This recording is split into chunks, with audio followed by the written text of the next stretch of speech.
तो आइए इस वीडियो में जानते हैं नर्वस सिस्टम के बारे में। नर्वस सिस्टम को दो पार्ट में डिवाइड करते हैं, सेंट्रल और peripheral nervous system. Central nervous system में दो चीजें आती हैं, ब्रेन और स्पाइनल कॉर्ड।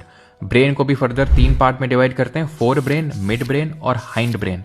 फोर ब्रेन को भी फर्दर तीन पार्ट में डिवाइड करते हैं, तीन चीजें आती हैं इसमें, सेरिब्रम जो कि मेमोरी एंड लर्निंग के लिए रिस्पॉन्सिबल है, हाइपोथैलेमस जो इनर बॉडी टेम्परेचर को रेगुलेट करता है, और थैलेमस जो हमारे आउटर बॉडी सेंसेशंस को मैनेज करता है। यानी जो भी हमारे स्टिमुलस होते हैं जैसे कि टच, विजन, ऑडिटरी प्रोसेसिंग, ये सारा काम होता है। देन आता है हमारा मिड ब्रेन जिसका काम होता है सेंसरी प्रोसेसिंग करना एंड रिफ्लेक्सेस को मैनेज करना। इसके बाद आता है हाइंड ब्रेन जिसके फर्दर तीन पार्ट होते हैं, सेरिबेलम जो बॉडी पोस्चर और बैलेंस को मेंटेन करता है, पॉन्स और medulla oblongata. Medulla oblongata involuntary action जैसे heart beat, respiration, coughing, sneezing, vomiting, इन सब को कंट्रोल करता है। देन जो हमारा स्पाइनल कॉर्ड है यानी हमारे सेंट्रल नर्वस सिस्टम का दूसरा हिस्सा, वो मेनली रिफ्लेक्स एक्शंस को मैनेज करता है। देन इसके बाद आते हैं पेरिफेरल नर्वस सिस्टम में।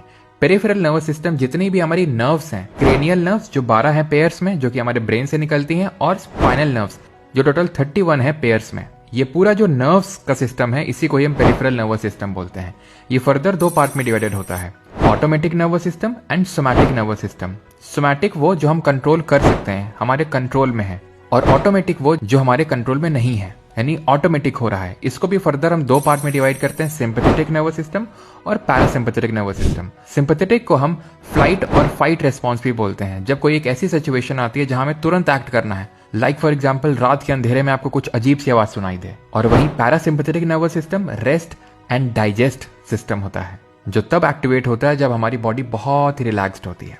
वैसे एक और नर्वस सिस्टम होता है जिसको हम बोलते हैं एंट्रिक नर्वस सिस्टम, जो कि हमारे गैस्ट्रोइंटेस्टाइनल ट्रैक्ट या फिर जीआई ट्रैक्ट या फिर हमारे गट में प्रेजेंट होता है, जिसको हम ब्रेन इन द गट या सेकंड ब्रेन के नाम से भी जानते हैं। और इसमें भी बिलियंस ऑफ न्यूरॉन्स होते हैं, और ये हमारे सेंट्रल नर्वस सिस्टम के थ्रू या फिर मोर इंपॉर्टेंटली ब्रेन के थ्रू एक नर्व के थ्रू कनेक्टेड होते हैं, जो कि हमारे बॉडी की लॉन्गेस्ट नर्व होती है।